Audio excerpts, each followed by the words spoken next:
আবারও বন্যার আশঙ্কার কথা জানিয়েছে আবহাওয়া অধিদপ্তর। সারা দেশে ৫ দিনের পূর্বাভাস দিয়ে বলেছে, রংপুর, সিলেট ও ময়মনসিংহ বিভাগ এবং আশেপাশের উজানে ভারী থেকে অতি ভারী বৃষ্টি হয়ে নদ নদীর পানি বিপদসীমা অতিক্রম করতে পারে। কয়েকটি জেলায় দেখা দিতে পারে বন্যা। তিস্তার ডালিয়া ব্যারেজে খোলা রাখা হয়েছে সবকটি জলকপাট। এদিকে কক্সবাজারের টেকনাফে পাহাড় ধসে আহত হয়েছে ৬ জন। সহকর্মীদের সহায়তায় আরও জানাচ্ছেন সমর ইসলাম। বর্ষায় রুদ্ররূপ তিস্তার, কখনো বিপদসীমার উপরে কখনো নিচে। পানি ওঠানামার এই চিত্রই এখন নদীপাড়ের মানুষের নিত্যসঙ্গী। বুধবার সকাল ৯টায় ডালিয়া পয়েন্টে পানি বিপদসীমার ১৩ সেন্টিমিটার উপর দিয়ে প্রবাহিত হয়।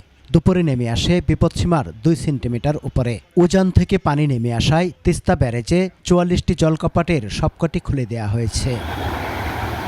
পানি উন্নয়ন বোর্ডের তথ্য বলছে, সিলেট, সুনামগঞ্জ, লালমনিরহাট, নীলফামারী, রংপুর, কুড়িগ্রাম, গাইবান্ধা, জামালপুর, বগুড়া, শেরপুর, ময়মনসিংহ ও নেত্রকোনার বিভিন্ন স্থানে নদ নদীর পানি বেড়ে বিপদসীমা অতিক্রম করতে পারে।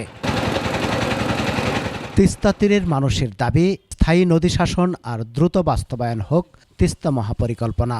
নদীর কিনারায় বাড়িঘর দুয়ার, অন্য অন্য ফসল ভাঙ্গিয়ে নদীতে বিলীন হয়ে যায়। আমরা এখন নিরুপায়।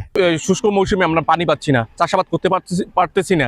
আবার বর্ষা মৌসুমে অল্প একটু পানি হলেই আবার আমাদের ঘর বাড়ি তলিয়ে যায়, আমরা চাষাবাদ করতে পারি না। পানির যে ওঠানামা, এই ওঠানামার মধ্যে যে আমরা যে দুর্ভোগের মধ্যে পড়ে থাকি, এটা কিন্তু আমাদের কেউ খোঁজ নেয় না।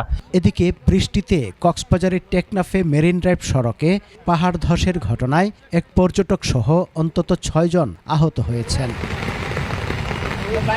সমর ইসলাম, ২১ টেলিভিশন।